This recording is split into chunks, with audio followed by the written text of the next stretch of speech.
ئەو سەردەمە ڕۆژ هەموو دەرچوانی زانکۆ و پەیمانگاکان دابمەزرێنێت.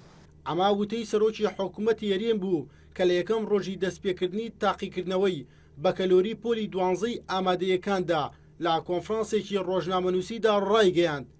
بەهۆی نەمانی دامەزراندنیشەوە حکوومەت لە ڕێگەی وەزارەتەکانەوە سەرقاڵی گۆڕانکاریە لە ڕێنمایەکان و بڕیاری نوێ بۆ دەرچوانی زانکۆ و پەیمانگاکان دەردەکات.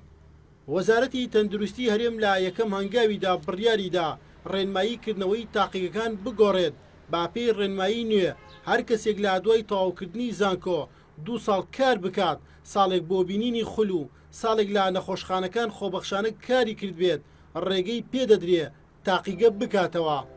وەزیری تەندروستیش دەڵێت بەهۆی قەیرانی داراییەوە ڕێنمایەکان دەگۆڕن. ئەو کەسەش کە دەرەچێت ئەو هینە نییە کە تاعین نەبێت ئیتر نەتوانێت لە کەرتی گشتیشکە کە ئەو ڕۆژەی تەخەڕوجی کرد ئەتوانێت ساڵێک خۆبەخش بێت لە حکوومەت یاخود لە کەرتی تایبەت ئیشکا بەشداری دەورێکی تاقیگە بک بۆ ماوەی ساڵێک و ئەو کاتەکە ڕاژەکەی خۆی هین کرد ئەتوانێت 8 ساڵ ئیجازەی تاقیگەی خۆی وەرگێت. نزیکەی 2500 قەڵەوێرە نەخۆشخانە لە زاخۆ تا خانەقین لەژێر دروستکردنا بووە. ئەمە ئەکید پێویستی بە هەزارها پزیشک و کارمەندی تەندروستی و بایۆلۆجی و کیمیایی و ئەوە بووە. بەڵام ئێستا بەهۆی قەیرانەکە هەم پرۆژەکان وەستاوە هەمیش دامەزراندن وەستاوە. بەپێی بڕیارەکەی وەزارەتی تەندروستی هەمان ئەو مەرجانەی لا کەرتی گشتیدا هەن لا دامەزراندن لا کەرتی تایبەتیشدا دەمێنن و کاریان پێدەکرێت.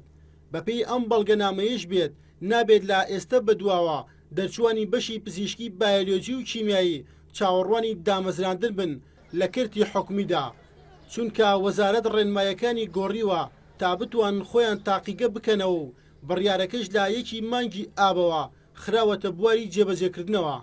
بەڵام بەتەنها ئەوانەی کە فەرمانبەرن لە وەزارەتی تەندروستی حەقی مافی ئەوە تەنها ئەوان نین کە مافی کردنەوەی تاقیگەی خۆیان هەبێت لە کەرتی تایبەت، بەڵکو ئەوانەیە کە لە وەزارەتی خوێنی باڵاشدا کار دەکەن بەس بە تەنسیق لەگەڵ وەزارەتی تەندروستی. ئەم ڕێنماییە سەرجەم هەموو ئەو بایۆلۆژیان دەگرێتەوە کە دەرچوون ئەوانەی پێشتر تەنها خوێندنی باڵا وەزارەتی تەندروستی دەگرێتەوە بەزێ سا بۆ هەموو دەرچوان.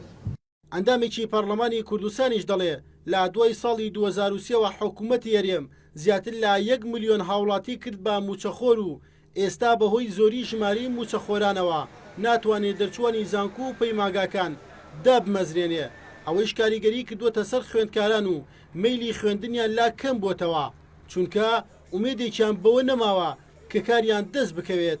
ئێستاش ئەو هەموو ژمارە زۆرە لە هاوڵاتی تەلەبە خوێندکار کە ساڵانە ناوەندەکانی خوێندن تەواوکەن و ناتوانێت هەلی کارێن بۆ بدۆزرێتەوە بێگومان ئەمەش قەیرانێکی تر دەچێتە سەر ئەو هەموو قەیرانانی کە حکوومەتی هەرێم بەدەستیەوە ئەناڵێنێت چۆ چاوەڕێکرێ ساڵانە چەندین هەزار خوێندکار زانکۆ و پەیمانگاکان بە ئومێدی دامەزراندن و بە ئومێدی دۆزینەوەی کارەوە تەواو بکەن، بەڵام بێ پلان حکوومەت لە ئێستا بە هەموو خەڵکێک ڕاگەیەنێ کە هیچ دەرچوویەکی زانکۆ دانامەزرێنی لە ڕاستیدا ئەمە ڕەنگە تەئسیر لەوەش بکە وردە خەڵک کەمتر ڕوو لە ناوەندەکانی خوێندنیش. ماوەی چەند ساڵێکە بەهۆی قەیرانی دارایی و زۆری ژماری موچەخۆرانەوە حکوومەتی هەرێمی کوردستان توانایی دامەزراندنی دەرچوانی زانکۆ و پەیمانگاکانی نەماوە.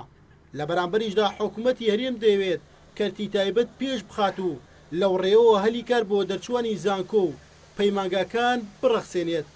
هێرش قادرێن ئارتی هەولێر.